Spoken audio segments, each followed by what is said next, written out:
আগে হলো দুর্নীতির টাকা ভরা দিল পকেটে, এই জন্য কিন্তু তো দুর্নীতিবাদ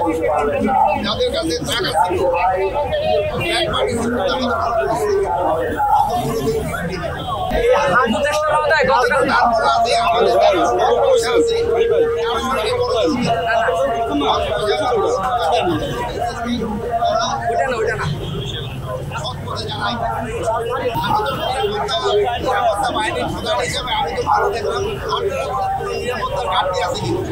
উপদেষ্টা মহোদয় এখানে জায়গার নিরাপত্তার কোনো ঘাটতি আছে কিনা ওই এটা ওই বিক্রিয়ার সময় বলা হয়েছিল, এটা কিন্তু আমরা বলছি জায়গার জন্য আলাদা ভাড়া নিতে হবে। এই যে না নিচ্ছে, গতকালকে অভিযোগ করছে এই যে জানানো হয়েছে আইন শৃঙ্খলা বাহিনীকে ব্যবস্থা না তো ওরা এসে ব্যবস্থা নিচ্ছে। অনেক ঘরে চলে যাচ্ছে, বাড়ি চলে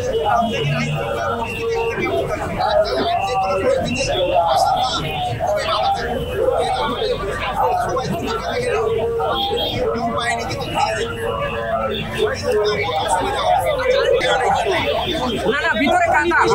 ভাইয়া